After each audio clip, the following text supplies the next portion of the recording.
A speech echoing across the decades, words by Dr. Martin Luther King Jr.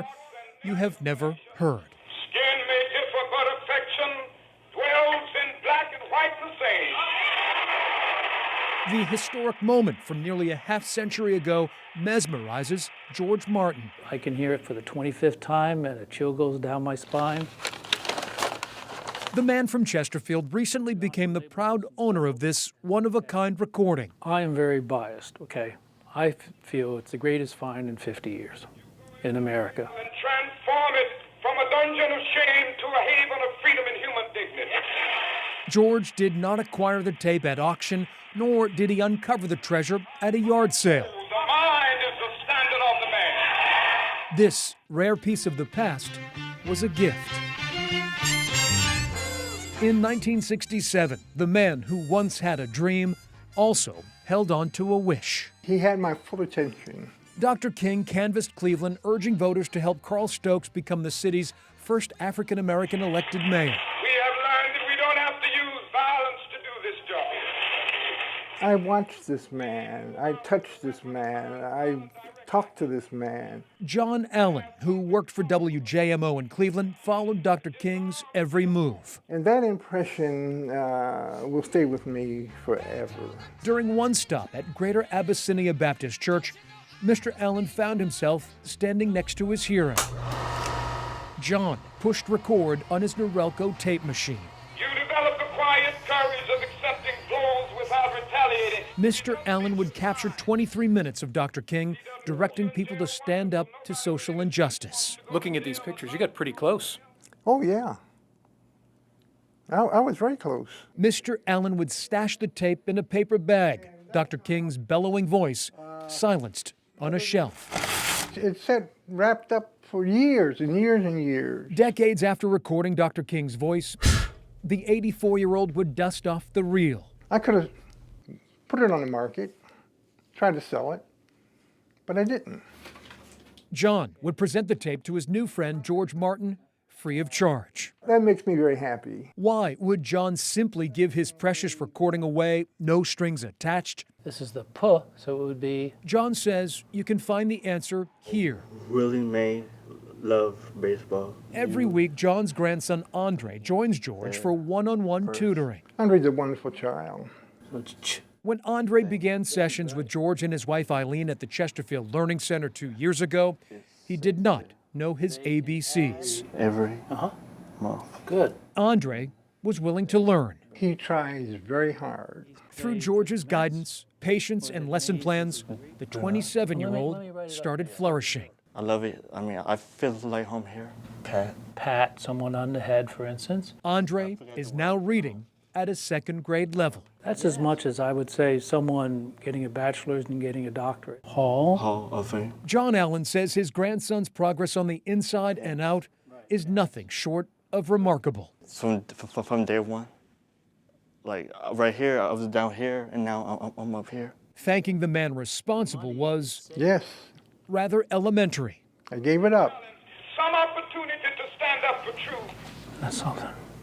John calls the tape a small token of his appreciation. I treasure it. It's as though it's, the Hope Diamond to me. If a man has not discovered something that he will die for, he isn't fit to live. But to John, the man who has given so much, deserves these words from a king There are some things so precious. in exchange for these words from a prince. Became a big star. Good. That sound just as sweet. How happy, I'm thrilled. I cannot tell you. Some things so dear. George, he's cool. He's my new best friend. Some things so eternally valuable and worthful that they are worth dying for.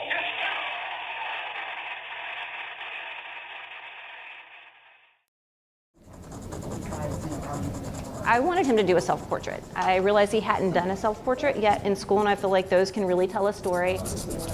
And Bukuru Nwandi has quite the story to tell. When he was very young, Bukuru lived over 7,000 miles away from Richmond in Burundi, Africa. War forced his family to flee to a refugee camp like this one. With no pens, pencils, or paints, he drew pictures in the dirt with a stick to pass the time. 11 years later, a relief organization helped his family immigrate to the U.S. You need to figure out where you are going on a page. Now, with all the crayons and canvases he can ask for, Thumbnail sketch. Bukuru is learning about art Figure out this question first, all right? and how to really express himself. I like to learn English. Yeah, I need to learn English more. He speaks better Swahili, Yeah. but anyone can understand the ever-present smile. I think it's good. Yeah, it's good. He doesn't talk much. This is about all you'll hear as he works away on a new project. His teachers can't stop talking about him. So he worked with different colors within this piece, and it was a still life, and he had to move around the room and draw it from different angles. We did an architecture study when we were working with line. And he really experimented with brush strokes. He used a scratch tool to scratch away the black paper. He's inspirational. He'd prefer to stay in the background, but more people are hearing his story and learning why his art is so special. Does the inspiration for your art come from your mind or your heart? From my heart. Bukuru holds pens and brushes the same way he held that stick to draw in the dirt. Now I'm doing that. Born this way, he's worked hard to show his teachers he can do the work and wants them to treat him like any other student. All my teachers, they're nice to me. They help me for something I don't understand. When I have a question, I'm asking them. They help me. They show me how to do. It can be exhausting for him. Sometimes it was hard to writing. Sometimes I'm do wrong. But inspiring for other students. They'd say, oh man, this is hard. And then they would kind of look at him and be like, you know, and they'd work harder. I got your back, you know that, right? Von Lewis is Bukuru's one-on-one instructional assistant. Even though he graduated from this very same high school 10 years ago, he's learning a valuable lesson. He is teaching me that no matter what, whatever you want to do with your life, it can happen. This is Bukuru's last year of high school. He doesn't know where life will lead him next. I want to go to college. Yeah, okay, continue to do hard work. Yeah, okay, go to find job. Until then, he'll keep painting and learning and telling his story the best way he knows how. Deputy Nat Charles can not only carry a tune, he possesses a heart of gold. Mainly I'm here for security of the school, but also my job is also to try to teach these kids right from wrong. I will always do my best. The dedicated school resource officer at Dinwiddie Sutherland Elementary hatched an incentive program for good behavior and grades. They had to have good behavior to get a ticket, put in the basket, to have their name drawn at the end of the year.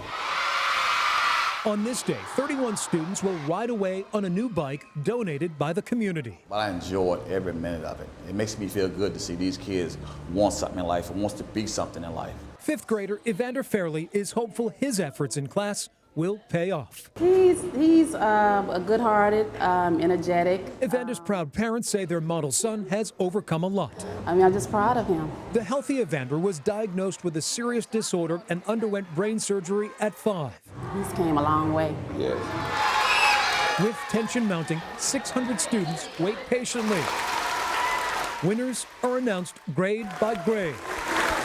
Then another, and another.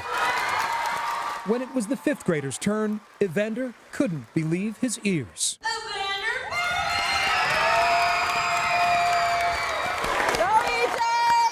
A glorious moment making for one happy boy. Oh my goodness! Congratulations! And a beloved deputy who has sent his approval.